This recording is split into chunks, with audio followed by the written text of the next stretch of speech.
out and getting all cozy. We are very excited to have such incredible guests tonight to speak about their new book. I'm Margot Sagel from Watching Booksellers. So nice to see so many new people here. This is our kids' room, which we opened up 3 years ago. And we have been here and serving the community for 30 years.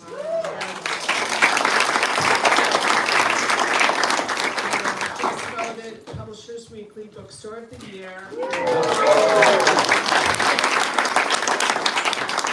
very proud to have you all here. We are going to be in discussion, then we'll open up for some Q&A, and then we will follow up with the book signing afterwards. We have plenty of books at the desk, and we appreciate your support. The authors appreciate your support.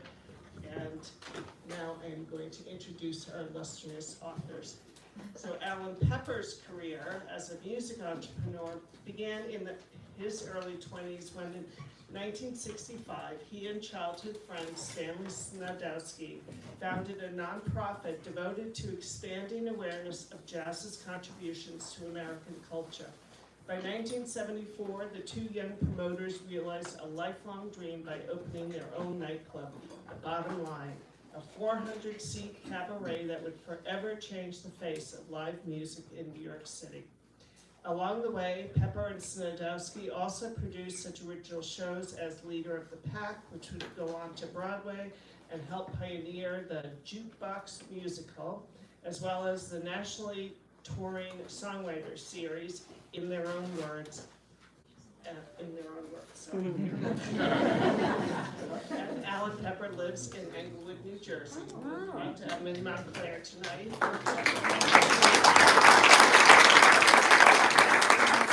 Billy Altman is a Grammy-nominated journalist, critic, and historian whose work covering worlds of music, popular culture, and sports has appeared over the years in such publications as the New York Times, the New Yorker, Rolling Stone, Spin, and more.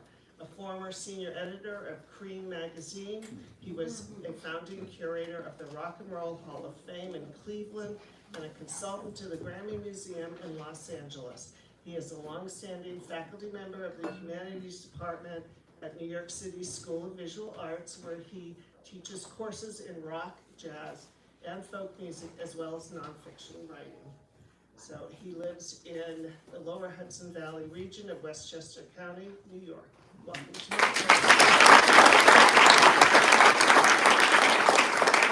moderating this evening, we are pleased to have Jerry Treacy here. For over 34 years, his signature Americana Roots program, Crash on the Levee, has been acclaimed for its wide-ranging free-form style.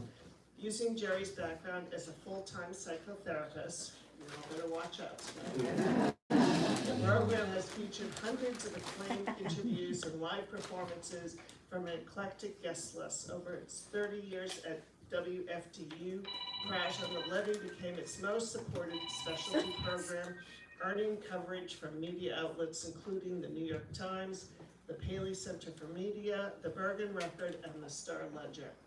Jerry has emceed dozens of concert events, including the Midnight Ramble series at Levin Helm Studios.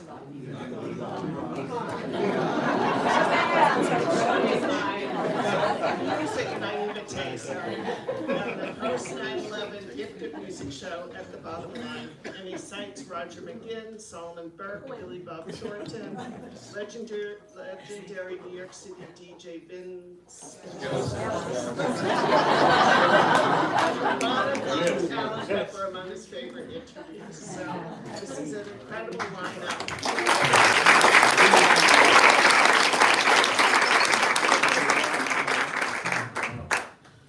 All right, I wanted to, I asked if I could say something first.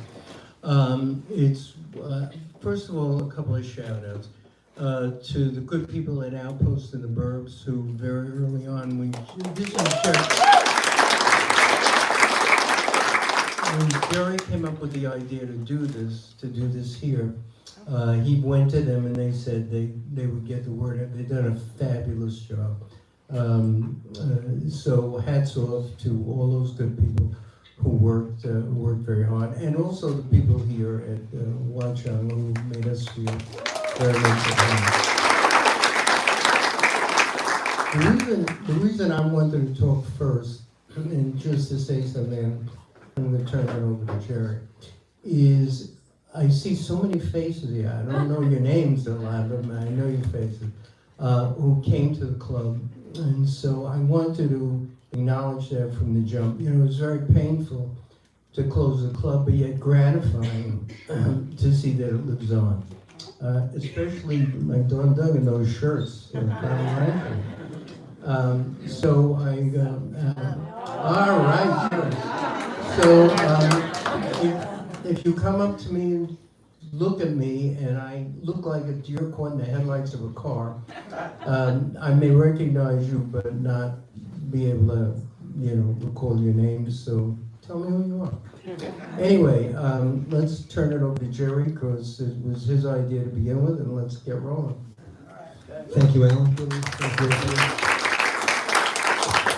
It's really gratifying to see everybody, as Allan said. It's nice to, there are definitely names I can put to faces and vice versa, but it's just nice to see so many of you here. I know you had brave wildfire smoke and storms and everything else, but we're here and we're so glad you made it. It's actually live streaming also on the YouTube channel that the bookstore has out, so it'll be available for re-airing later on. So I'm always, there we go. I'm always intrigued by when somebody takes a different role, and Allan, of course, first and foremost, he's a husband, father, club owner, but this role of author, right? And I'm curious about what that was like. I know it took, I think, both of you at least 2-3 years of work together to do this. Yeah. So I'm wondering what you discovered, what you learned, and they have been called, quote unquote, spirited discussions. That leaves a lot to interpretation, I know, but maybe you can share what some of that was like and what you learned, both of you, from the process. I had wanted to write a book about the club, but because I wanted, I always felt good about what Stanley and I did. And I wanted to tell the story, and I wanted it to be the one because I knew all the stuff that went down. I really knew what the history was, and I had a very particular way I wanted to do it. And I searched around a lot, trying to find the right person, and I actually got started once or twice, and it wasn't right, and it was making me crazy. And I was having a discussion with a friend of mine, and I was telling her how frustrated I was. And I said, look, I had a copy of Tracks magazine, and there was an article about the club closing, and I thought, this person who wrote this really nailed it. Because the author gave you a sense of what it was to be at the bottom line. So this friend of mine said, that's your right. You know, it was obvious, it's like. So I called and introduced myself to Billy, and I told him what I wanted to do, and we discussed a couple of things, and we thought we would do it. What was interesting is that I had written this piece for Tracks magazine, a short-lived magazine, in 2004, the same year that the club closed. And then Allan, and then the piece came out really well. I talked to Allan, I took people who worked at the club, I talked to people who performed at the club. I myself went to the Bottom Line beginning about a month after it opened in 1974. My first show was at Tanya Tucker press party when she was 14 years old on the cover of Rolling Stone. And my last show that I went to at the Bottom Line was probably towards the end of 2003. So as a working critic and journalist, I was there throughout the history of the club. And then, so I did the piece in Tracks, and then Allan called me about 2021. So you do the math here. So article in Tracks had come out in 2004. And when Allan called me, I thought, what took you so long? But once we started getting an idea of what we wanted to do, and Allan can speak about kind of how we found the format and kind of the way to go about it. Well, I knew the way I wanted it done. I didn't want it to be just a bunch of stories about what happened at the Bottom Line, although there are plenty plenty of stories of what happened at the bottom line. But I wanted there to be a narrative. I wanted there to be beginning, middle, and end. And I wanted two voices. I wanted the presence of two voices throughout the book. One was Stanley, who was not here to speak for himself, and the other was my wife, or is my wife, Eileen, who's been amused to me from the moment we met. And so I told him that. I said beginning, middle, and end, and I wanted to do it as a narrative, and I wanted to be kind of a cross between a memoir meets an oral history. Because I thought the story of the bottom line is best told through the voices and the view of the people who lived it alongside of us, especially the musicians and people who worked there and staff. So I wanted there to be a real sense of what what life was like. Because the bottom line was its own little world. Billy said, okay, but you want to do it in oral history? And he said, yeah, that's not my favorite way of approaching this. But if you want to do it that way, we have to do it chronologically. And it made sense to me, because that was the way. So the whole beginning of the book talks about how I met Stanley, how I met Eileen, and all the different machinations we went through to get to the bottom line, including raising the money and how we put the whole thing together. Because I thought you could best understand and appreciate the second half, which is the oral history, if you knew that we were uniquely prepared to do this. And so chronologically would have been the way I would have chosen to do it anyway. Yeah, unfortunately, when we set about trying to do it, the bottom line was open for 30 years. Over the course of 30 years that it was open, well over 3,000 different acts played the club. The club sat 400 people, 2 shows a night. The club was barely dark most days, even throughout all the 30 years. So to the amount of how many people came to shows at the bottom line, 2.5 million, so at least something like that. So we started to think about how we're going to do the book, and I'm thinking, he wants to do an oral history, so it's going to be a lot of interviews. Over 3,000 people played the club. How many people worked at the club? And so as we started to figure out a kind of way to go about it, I started to think about music in New York over those 30 years. What New York City was like, what Greenwich Village was like, what were the performers like, what was the music scene changing through the years, how was radio changing, how was the music business changing. And as I started to think about that, I started to see that we had a kind of a narrative here, because as Allan said, there's a beginning, a middle, and an end. And as I started to see the paths that we could take to doing that, as we started to kind of then whittle down like how many people should, and we wanted to talk to a ton of people, but knowing that we couldn't talk to everybody, looking for ways that the story would make sense. And as I said, I'm not a great fan of oral histories, only because you kind of get caught sometimes. I'll read an oral history and people will talk about an artist or a performer, and they'll say, well, they played here in 1973. 10 years later, this happened. Oh, then this happened in 19... And after a while, you start getting lost in, where am I? What time frame are we dealing with? And because there were such markers, important markers for all of you who went to shows at the club, and we can get into this certainly as we talk here, but for so many people, there were little signposts and milestones during the history of the club, depending on when you started going to the club and what shows you started to see. And so the shows started to come out in bold relief. So obviously, we're here in Jersey, so obviously Springsteen's Born to Run shows in the summer of 1975, which were, put the club on the map as the showcase place for New York, for new artists. And then things that would go on in the 80s, and if anybody saw Leader of the Pack, the great show that started with Bottom Line and wound up on Broadway. Then all the great, in their own words, singer-songwriter shows that were in the 80s and 90s. And then realizing that we have certain kinds of rock, certain kinds of blues, certain kinds of jazz, all these things filtering through, and that's when I realized that this would work. And as we started to figure out how to go about it, there was a path for us to do it. Jerry mentioned, which he got from me, that there were quite a number of spirited conversations. Okay, so Allan would say to me, this story is really important. When we got to the 150th story, and we hadn't gotten past the first year that the club was on, I said, we could do volume 8 of these. We need to tell the story.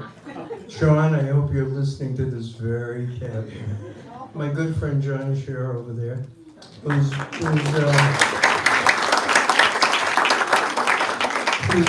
looking to do his own book and casting around for writer.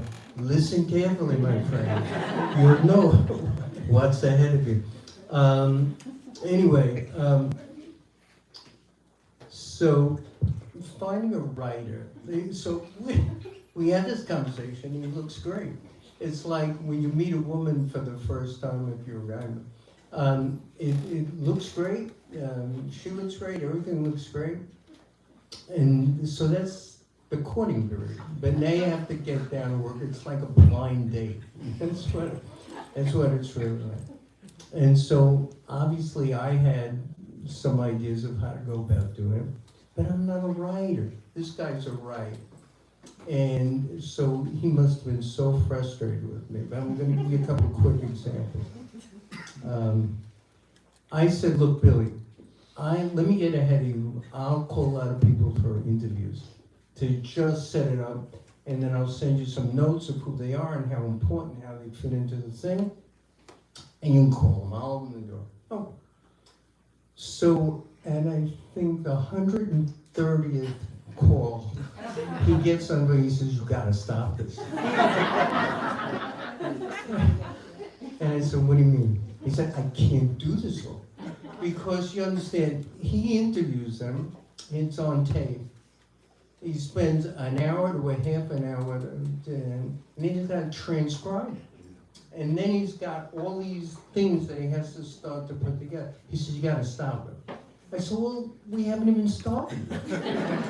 And he said to me, Allan, he said, you gotta let 2 or 3 waitresses be the voices of every waitress. You gotta let 2 or 3, and so I was kind of getting frustrated with it.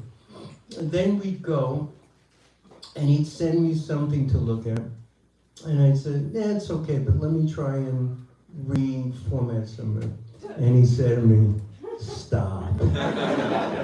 He'd say to me, when you may be a great writer, but when you sit down, he said, this is an oral history, we're talking to you. He said, when you write something, no matter how it feels written. I said, but if you read something that makes people look like an idiot, you're like just taking exactly what they said. So it got to a point where I was getting very frustrated, and he was getting really frustrated. We both wanted to do this, and 1 or 2 of us would hang up on the other person. And then we kind of found our own way. We kind of figured out how to do it. And he taught me so much, because a couple of times I go to rewrite something, and he was right. It did feel like it was right. So we found a way to actually work together. He got a little bit more patience with me, and I kind of backed off. A friend of mine, the same person who said, you know, that's your writer, one day I was so frustrated with him. I said, I don't think I'm going to call him again. I don't know what I want. And she listened, and she said, Allan. I said, what? She said, in all due respect? I said, what? She said, you're no day at the beach.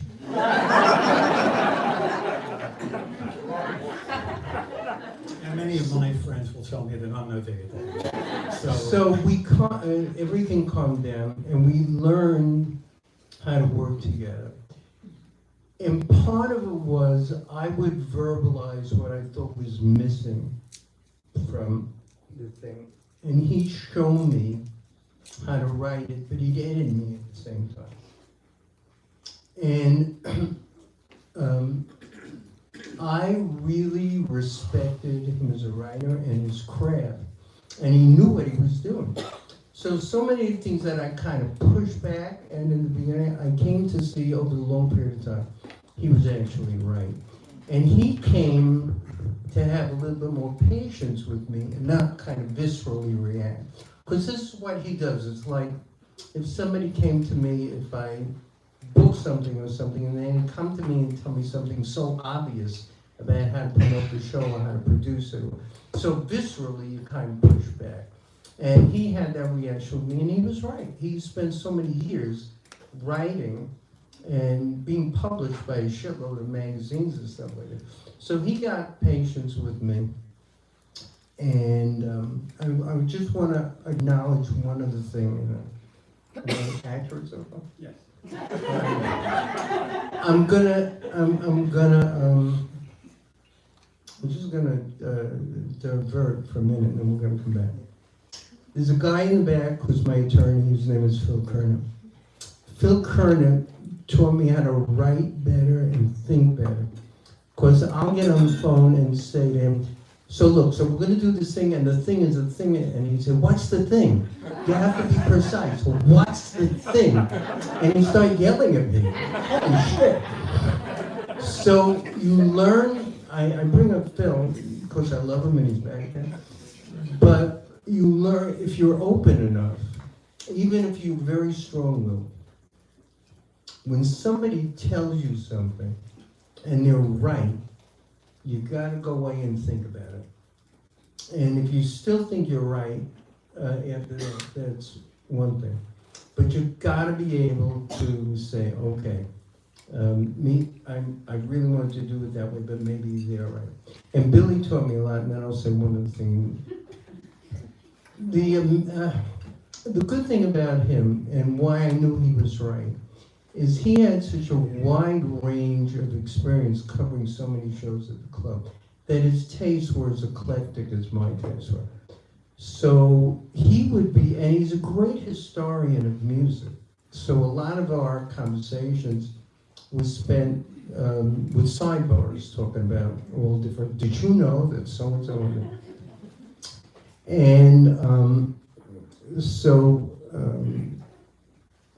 I admired the fact that he really found a way to tell the story, and I kept saying to him over and over again, it's a great compliment. Billy, it's like you're dealing with a Rubik's Cube. And you gotta, because there was so much music and so many different styles, it lines up in a certain way. And if you read the book, you'll see how there's a section I love, which he threads the fast folk movement in the village, what was happening in the village, into country music, into the way we did it in their own words, and how all of it came about, and it's seamless. And so it follows the whole thing. So his natural affinity to understand music and cultural trends, he was able to take all this stuff and actually it's like a huge Rubik's Cube of music. We cover a lot of territory. And one last, and there were... You sure this only took 3 years? You sure? And there were, well, I want to give him his due, because he deserved it. There's stuff that we really left out that I thought we should do more of, but he was right. It was just too much. Okay. You know, what was fascinating, the kinds of things that I learned from Allan, when I started to work on the book and I started seeing who we could talk to and started calling people, and I started seeing that absolutely everybody that I got in touch with wanted to talk about playing at the club, wanted to talk about being at the club, talked about how warmly Allan and Stanley treated artists, treated people that worked at the club, people like you, the audience that came to the club. And I started to understand why this man was able to keep this amazing club going for 30 years and how much respect everybody in the business had for him. And I learned so much about him and his amazing life and the ability to then go finding a way then to tell the story. And like you said, kind of a Rubik's Cube, but we found a way to do it, and it wasn't 5,000 pages long, and it could be, you know, handleable as a book. I want to mention that the idea of having not just artists talk about the club, but people that work there, people from all different facets of not just music culture, but people from a broad spectrum throughout that time. And when I read it, I was thinking about how all of it was like like a segue on radio, that you go from one song, one topic to the next, and it's not jarring, it flows really beautifully. And I know this was a long process.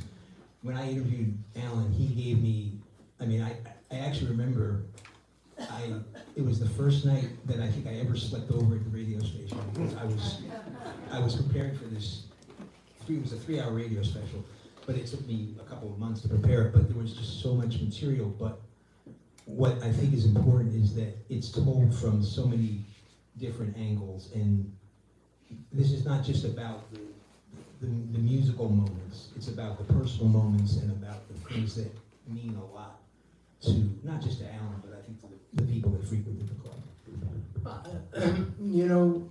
I said to Billy in the beginning, I said, don't think about this as, I said, this is basically, from my point of view, it's a love story. And it's about a special time and place. And it's about a love story of friendship, romance, and following a dream. And that's the way I always saw it. That was it. Mm.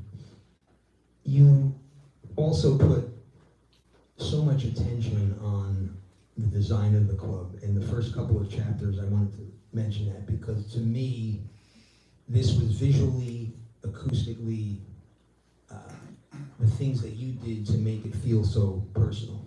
I don't know of many club owners that would come out and greet the audience members. I can't tell you how many people said, listeners would come up and say, yeah, I didn't have a ticket, things were sold out. You told the story about the Springsteen listener that you had to literally push in to get them in. But as a club owner, the things that you did to go out of the way to make sure that the experience for the person attending was paramount for you. And you could really get that from the book. You really understand it from a number of angles, not just from both of you, but from the people that went there, the people that attended. One of the things that was so amazing when Allan and Stanley had started their careers promoting, and then there were a couple of years where they were booking shows for a lot of the clubs in Greenwich Village, the Village Gate and Folk City, and they learned the club business, the people that owned the clubs, the people that ran the clubs, and they saw what worked and what didn't, and they kept thinking, this is all great, but it'd be great if we had our own club, and then they were able to get this space that was the Red Garter, which was what they call a beer and banjo joint, a 1920s themed place, at the corner of Fourth and Mercer, and then they gutted the entire place and then started from scratch, and they took such care with the sound system, with the visuals, with the lighting, and everything was put together. And they had a guy named Bruce DeForest who had worked on putting the stage together at Woodstock, and so he helped design the look and feel of the club. I remember going there, no matter where you sat, you could see the stage, right? You could sit all the way up front, or me getting there on the record company's tab, sitting all the way in the back with the writers, but even all the way in the back, we could see straight through to the stage because Bruce had it tiered. Remember when there's a little grating there, and the acoustics in the place, so that the sound system would be tremendous. They had monitors where clubs never had really monitors in those days, and that kind of care. And Allan, would tell me, well, we decided, not to have, physical plates and metal, silverware. We want to have good quality paper plates so it wouldn't make any noise. They had the telephones that didn't ring; they lit up. They had cashless, a ringless cash register, so the cash register wouldn't make any more noise. And that's just all for all of us coming to the shows, And so I think that mattered so much to everybody. Exactly. There you go. I wanted to share one story, if that's okay, about the club being built. And this is They're calling in. the smaller club was being built, and it'll give you a little insight into Stanley Snedowski and what kind of person he was. Allan's wonderful partner. Stanley had spent one of their assistants, Richie Shulver, to a nearby Nathan's to get his lunch, which for Stanley usually meant enough hot dogs, burgers, roast beef sandwiches, and French fries to feed a small army. And then to also stop at the Orange Julius stand on 8th Street and 6th Avenue to pick up plenty of their signature drinks to wash it all down. Yeah, this is while they were building the club. After more than an hour, Schulberg still hadn't returned, and then the phone rang, and it was Richie. "Where are you?" asked an annoyed Snedowski. "I'm starving." "I'm sorry, not back yet," said Schulman. "I'm at the police station." What had happened was that just as he was leaving Orange Julius, a robbery was in progress at the jewelry shop next door. Running out of the store, the robber ran past Schulberg and, brandishing a gun, commandeered a taxi. Terrified, the cabbie accidentally put the car in reverse and slammed it into a store window across the street just as a swarm of police cars arrived. Guns drawn, the cops pulled the suspect out of the backseat of the taxi, and when one of them asked if anyone had seen what had happened, Schulberg instinctively waved his hand to signal, "Yes." "So I'm at the police station now," he said to Snedowski. "I'm waiting to give my statement. They said I could make one call." "Okay," said Snedowski, "I understand, but do you still have my lunch?" "Yes," said Richie, "it's right here next to me." To which Snedowski replied, "Good. Is there a sergeant nearby? Can you put him on the phone?"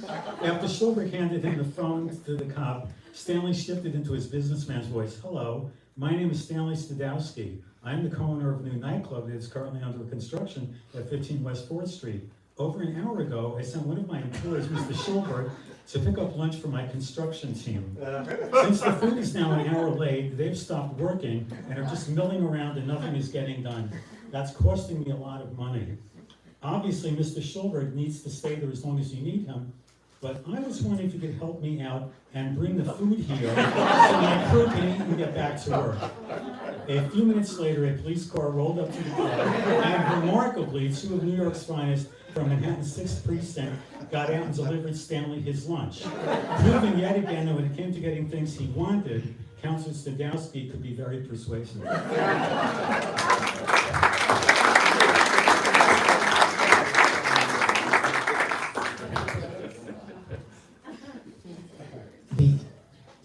We mentioned Stanley, the pairing.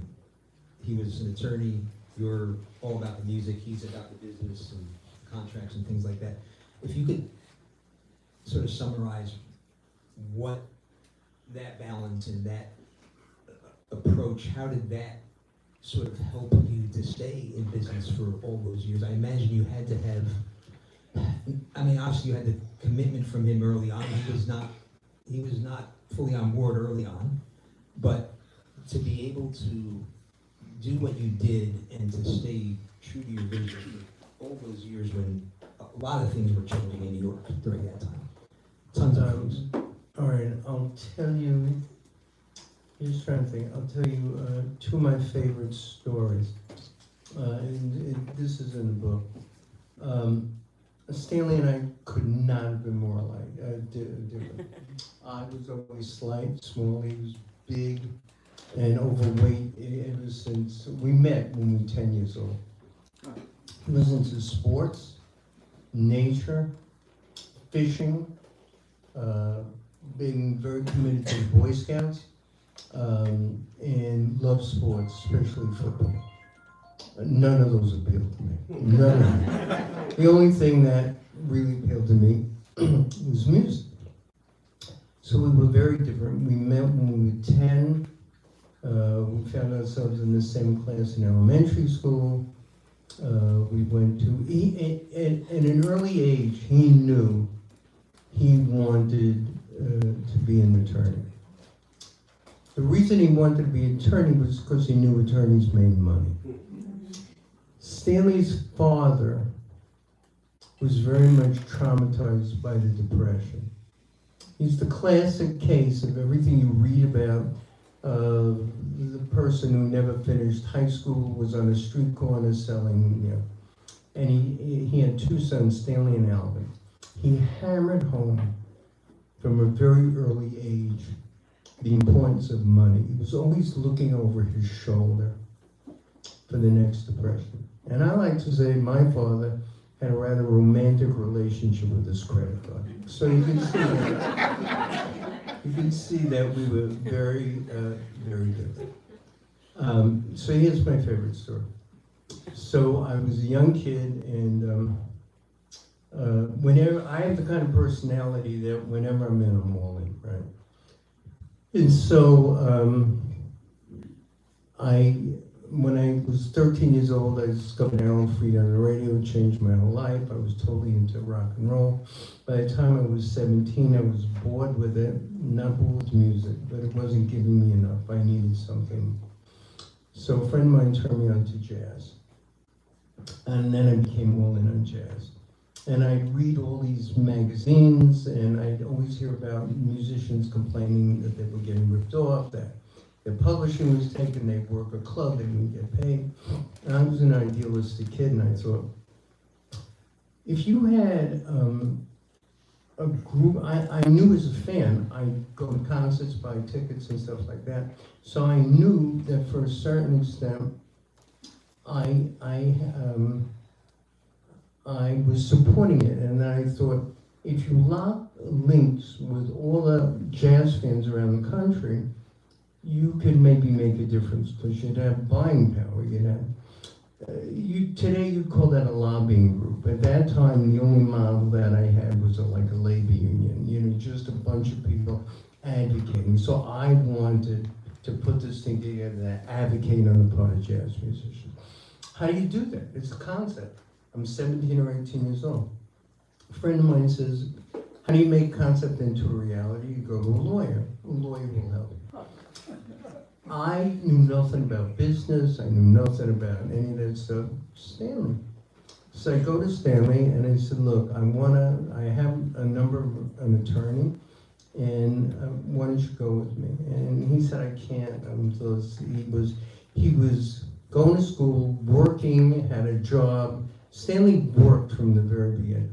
And he said, I can't. I said, oh, sure you can. And we went back and forth. And I think he finally gave it. So we go to this attorney. His name was Dudley Gaffin. It's in the book. And I explained to him what I want to do. And he said, you can form a nonprofit corporation. It's called a membership accepting corporation. And people can sign up for membership. They give you money. And it lasts for, you sell them a membership, and they're a member for a year for $10. You provide services to them, like, things, but at the same time, you use that money to put these programs into effect, and theoretically, you're going to use that money to help jazz musicians. I have programs to do. I said, great. How much will it cost? He said, I can do the whole thing. This is the 60s. I can do the whole thing for $250. I can incorporate it, do the paperwork. I'm fired up. This was a way to, and I had no money. I lived with my parents. I had like a little bank account, which you do $1 a week for banking, and you like that. So we leave the thing, and we're on a street corner outside of Dudley's office. And I said, Stanley, this would be great. We can go into the music business. This would be great. We should do this. And then he listens. I said, but I don't have any money. But you do. And you could put the money up. And he looks at me like, what, are you crazy? I said, Stanley, we'll get into the music business. It'll be great. We'll get. And he looks at me, and this is what I love the most. He said, I don't want to be in the music business. I said, come on, do it. He went back and forth. And finally, out of frustration, I said, look, I'll be the executive director. You'll be the treasurer. You can keep track of every penny. You'll just take it back. And he put up the money. And that's how, okay. Now, so that's the dynamic with Stanley and myself. Fast forward. We're preparing to open the club, and he comes to me, and he says, Allan, we have a choice to make. I said, what's the choice? He said, well, we have to decide whether we want to be loved or we want to be respected. And I said, what does that mean? He said, well, it's really easy to be loved. He said, we'll open.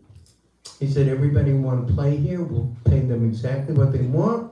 We'll let them bring in as many guests as they want. We'll give them the free drinks that they ask for. we'll let them bring in whoever they want. It'll be a party every night. There'll be lines of people wanting to play it. But in 6 months, we won't have a business.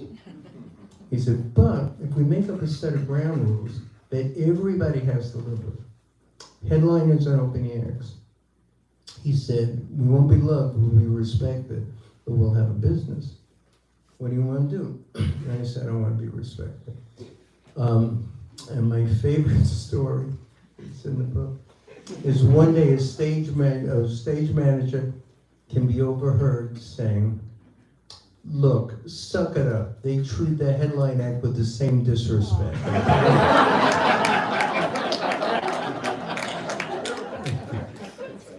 I want to make sure being tasked for time here is probably the hardest job I have to do, so I want to get to a slideshow that we put together. Unless, Billy, did you have anything else that you wanted to read from or add? Well, just a couple of quick shots here. Okay. Good stories that maybe people would enjoy. Obviously, if you went to the bottom line regularly, you never knew who would be sitting next to you, or sometimes it would be celebrities. All kinds of people would just show up and be at the club, and of course people would come in and just get up on stage and play. Famous people. And so this is a great story about a time that Muddy Waters was playing at the club, and Dylan showed up.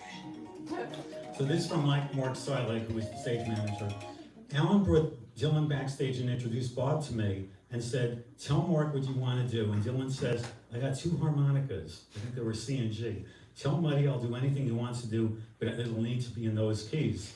I waited until the song ended. I got on stage and whispered in Muddy's ear, Muddy, Bob Dylan is here. He'd love to sit in with you and play harmonica as long as it's in these keys, because those are the harps that he brought. Muddy said, okay, no problem. Tell him I'll bring him up after the next song. So I go backstage, I tell Dylan Muddy's going to bring him up after the next song. Sure enough, the song ends and Muddy goes, ladies and gentlemen, we've got a friend who's going to come up and sit in with us. Give him a big hand, Bob Denver. Dylan looked at me, I looked at him, he shrugged his shoulders and went on. And they bring the Gilligan's Island episode out. I wanted to get to the slideshow, and I want to thank my friend Tom Donomi back there who helped me put this together. Some of these have never been seen before publicly. They're generally from the first 10 years of the club. And they're from Peter Cunningham, whose work, if you, beyond the photos that he did of the club, his photography in general is really amazing. It's well worth checking out. But these are pretty much from the first 10 years of the club, and we'll stop and let Allan speak about some of them, and we'll take it from there. So. Well, obviously hello.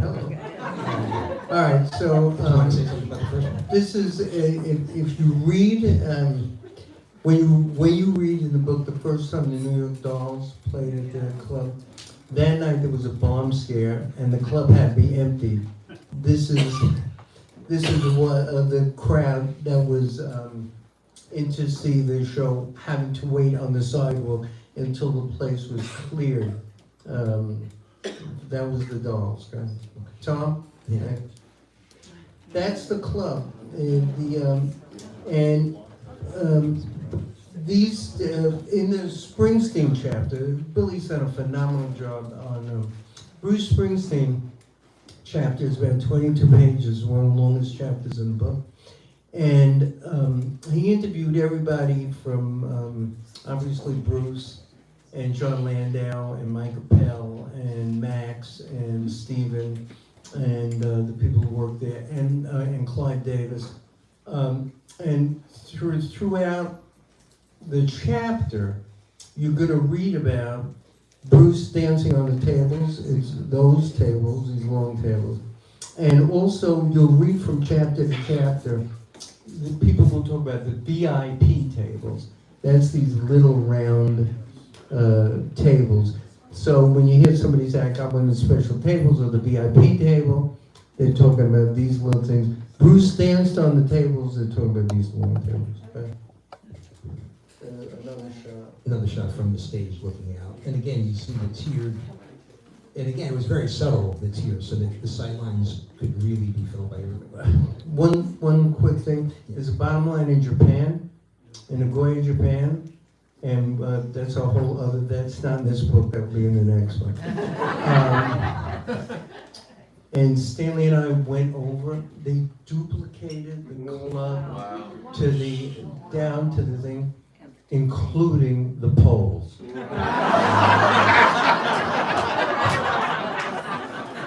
Of course. You have to understand, as a promoter, and John will tell you, you want clear space.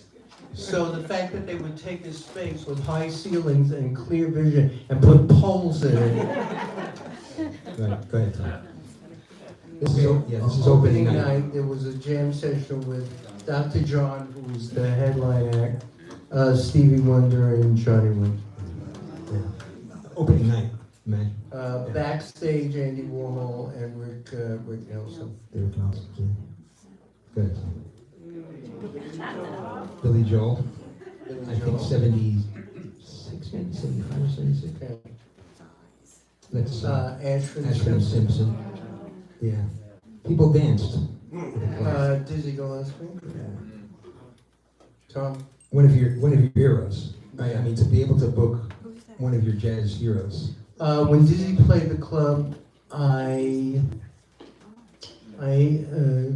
debated whether I wanted to go back, and I was such a huge fan, I didn't want to, hi, I'm the owner of the place, and then just gush. Good, James Taylor. And backstage with Carly, who had a lot of stage fright from what I understand, right? Yeah. Keenan and McGarrigle. One of my favorites. Yeah, the McGarrigle sisters. You know what that is? Mavis Staples. I love her. And the Staples singers in the back. Isn't that great the way he caught her? Yes, such a great shot. Backstage, Janice and Judy Collins, Leonard Cohen. I'm All three of them played the club. The other thing that always struck me is that how many artists came to see their fellow artists there. So you would, I remember sitting once at the table and all of a sudden Dion is having a conversation with me and I had no idea. I was at it was a Steve Forbert show and I'm like, well, Dion is here to see Steve Forbert. It was just incredible. But those were the kind of things that would happen routinely at the club. Odetta. Odetta. Yeah. They came to see a show, Elton John and Peter Townshend. Yeah. Do we know what show they were there to see?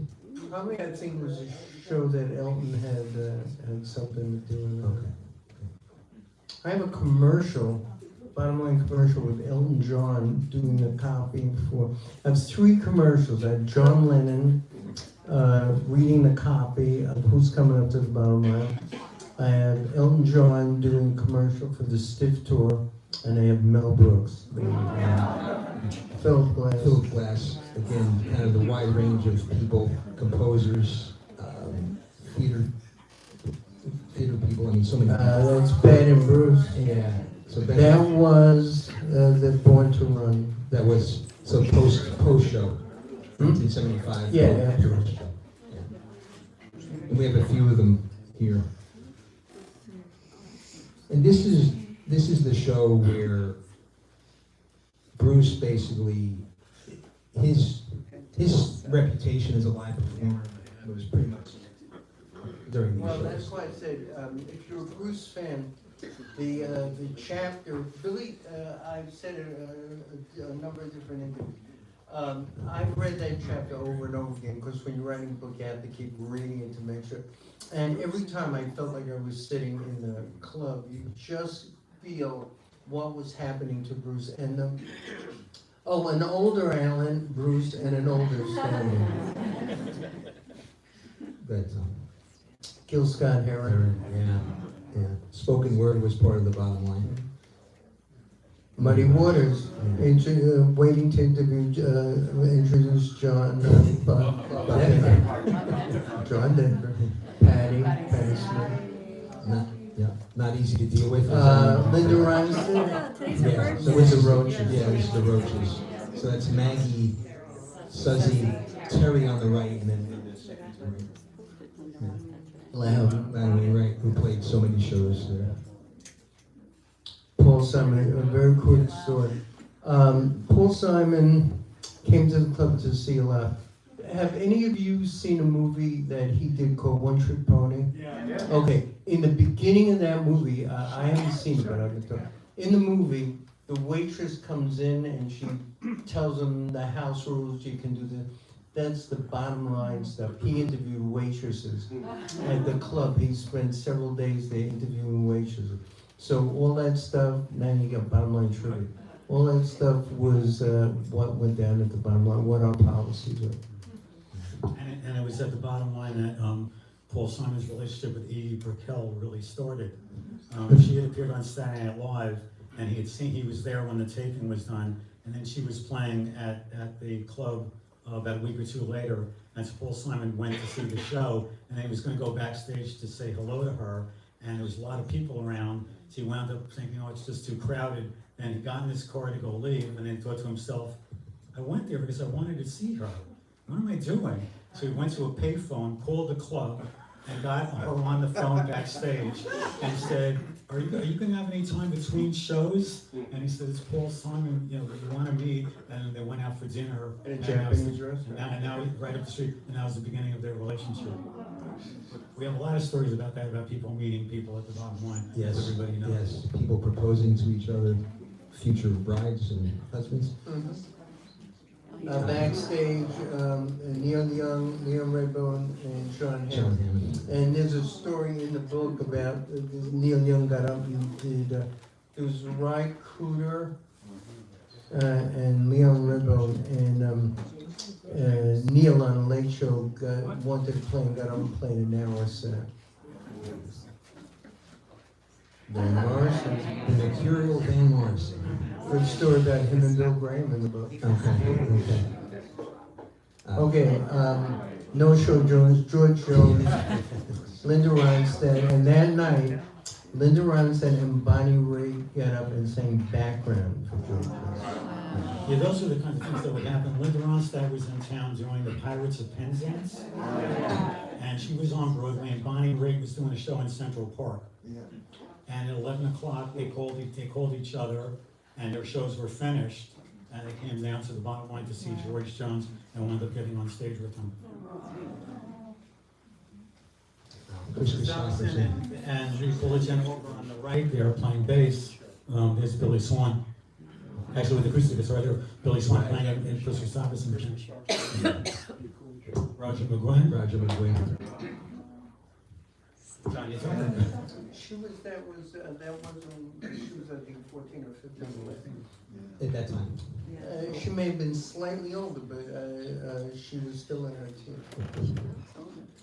Tom Waits, Bette Miller and Tom. Miller made her way backstage to see Dylan and Waits. Yeah. Bill Graham and Al Bonetto, who managed among other people. Steve Goodman and John Prine. John Prine, yeah. Bill Graham, of course, Alan's mentor. David Bromberg, who played just about every anniversary show at the club. Maybe 1 year he didn't, but yeah, that's because I forgot it was her anniversary. We were busy. Okay. We both. Laura Nero. Yeah. So really good stuff about Laura Nero in the book, through the eyes of Jimmy Vivino, who played with her and led a band. This is a story that I tell about her also. Phoebe Snow, New Jersey's own. Roseanne Cash. My favorite, Sonny Rollins. Rollins, yeah. Some stories about.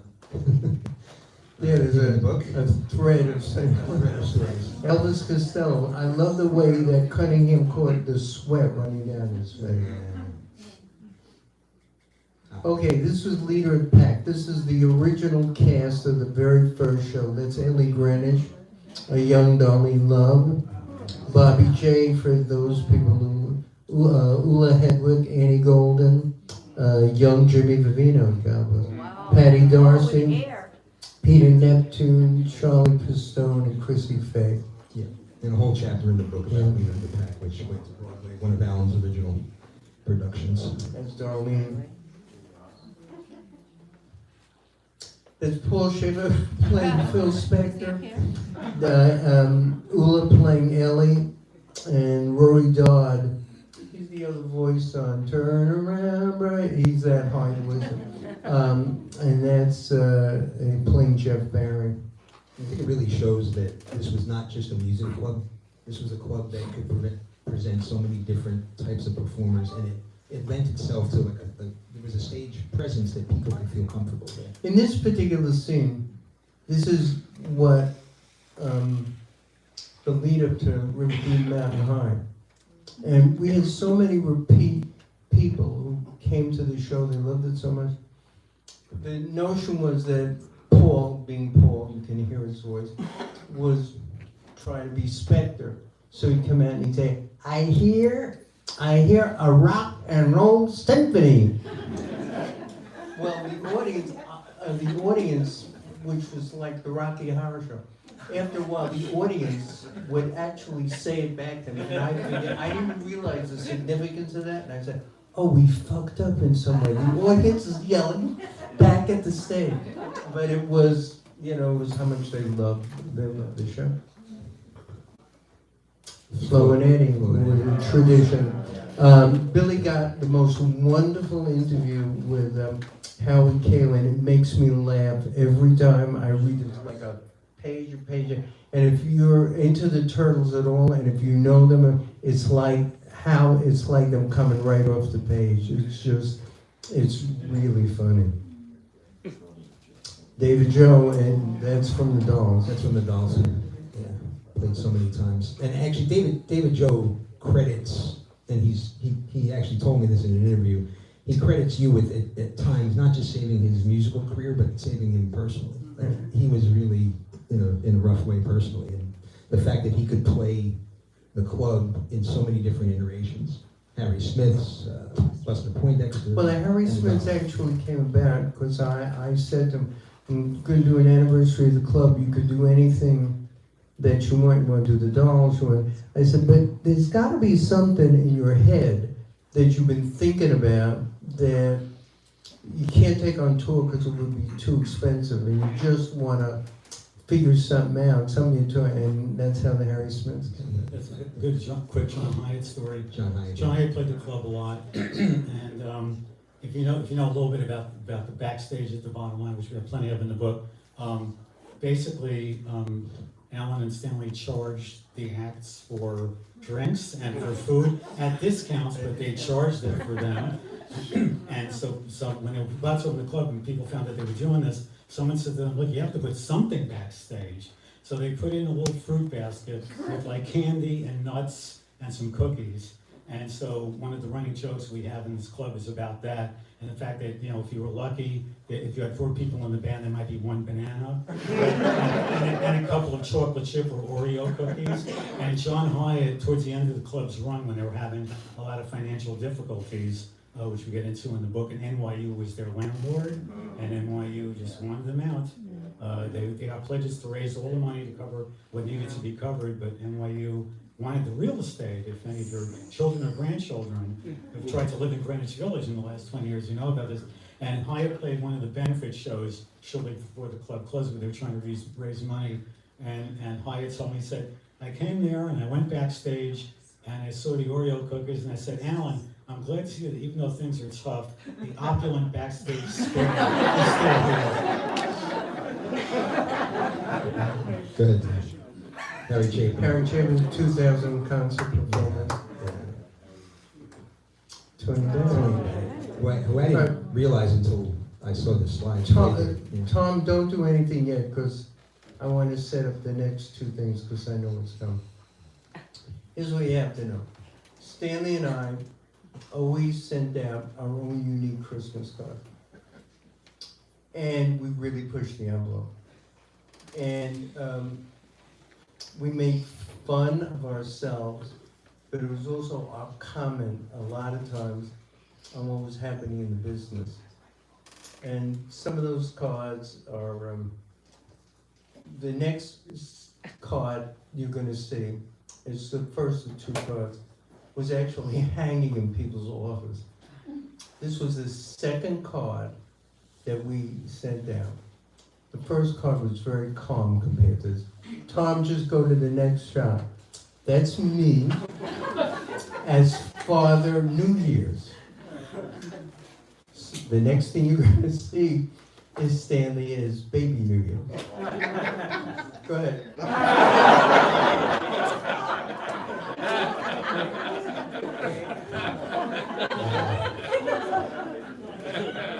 All right, Tom, don't do anything yet.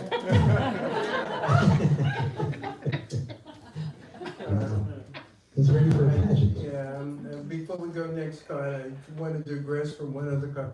I have two really good friends. My friend John Scheer, who is here, and my good friend Steve Martin, who's an agent, a long-time agent. We've done a lot of shows together. And my friend Steve Leeds, who's been in this business more. Steve Leeds has the best Rolodex in town. So we sent out a card one year. We imagined what it would be like, if you're a promoter, you're a promoter. What it would be like to sell tickets to the Nativity, for the birth of Jesus. And it's not up here, but the front of the card had Stanley and I behind two things, and there was a sign, 1 camel, 2 goats, for admission, and we actually rented animals from we erected camels and goats, and then you opened it up, and it was Jesus in the cradle. And it was like what it would be like to be a promoter in the time of the Nativity. Okay, last card. You read in the book, no, take it back. You'll read in the book that there's a whole thing in terms of the book that times are changing, and there was a lot of pressure on us to pull out the tables and chairs and make it a stand-up thing. And I was told by an agent, you're going to lose a lot of British bands who won't play for a stand-up thing. And I said, if I lose them, I lose them. That's not the kind of place I want to run. And I lost the date, and I knew I was going to do it. I passed on the Clash. It would have been the first New Year's date. It was not money. They wanted us to take out tables chairs. I wouldn't do it. So we had a lot of pressure. So this was the last card we sent out. And the front of the card said, we always wanted to open a dance club. And then you open it up, and it was Stanley and I dressed in drag, selling tickets to sailors for 10 cents a dance. Okay.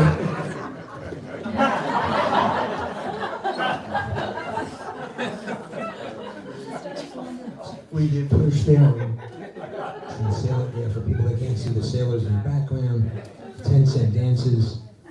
Currently appearing Sweet Sue in her Society Syncopators. Okay, Tom. Oh, this is Grace Slip came down and we wanted to take a picture with her outside in front of the club. And before I knew it, she slid her hand in my shirt. That look on my face is genuine surprise.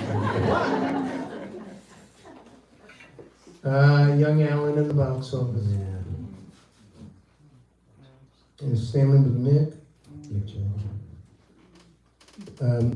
You'll read in the book, this was our third partner. He was Eileen's uncle, who basically put up all his money, Uncle Marvin, who has a significant role in the book as well. Stanley, Allan, and Richie Schulberg, the guy that went to get Stanley's lunch. Marvin had a business in the garment industry called Variety Knit. They made shirts and all, they made sportswear. And Marvin made his money, a lot of money. And remember the show Laughing? And it was like the expression soccer to me, here comes Jerry.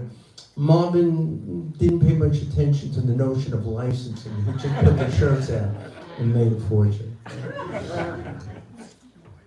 There's a great story in the book about Stanley getting money that was owed to us by a guy whose name is Ed Goodgold, who managed Sha-Na-Na, and it involves 2 telephones. Right? Okay, this has become an iconic picture. Alan looks like a hipster, he's not. The line behind, see this line in the back? They were waiting for tickets to go on sale for Lou Reed. There was the New York Times was going to do a Sunday piece on Stanley and I, and Cunningham was going to shoot the pictures. When we come out, Cunningham wants the warning in the background. So we come out, and we're standing, and I keep squinting. I can't see because the sun is right in my eye. And every time Cunningham's going to take the picture, I look away. He says, "Do you have sunglasses around?" And I said, "I have a pair up in my office." He said, "Go get the sunglasses." I came down and put on the sunglasses. Everybody thinks I'm so weird. Keep the sun out of my eye.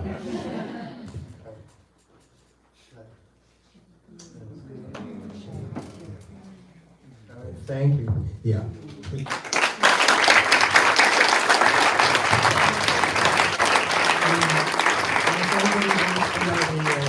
The title of the book, which is positively Fourth and Mercer. Obviously, Fourth and Mercer is where the club was. But a lot of people don't know that if you were going this way, kind of catty corner from where the bottom line was at that corner back in the 60s was where Birdie's Folk City was. And that's where Bob Dylan played his big show. They got the big write-up in the New York Times that led to him getting signed by Columbia Records. And of course, that was in the early 60s. And then in 1975, Springsteen played there and had the Born to Run shows. So we're trying to figure out a title for the book. It seemed like a natural to just say positively Fourth and Mercer. We're out of time. Unfortunately, I don't think we're going to have time for a public Q&A. But Alan and Billy are going to stay around. I'll stay around. They'll sign books. Please pick up the book. It's called Positively Fourth and Mercer, the inside story. And kind of talk about it.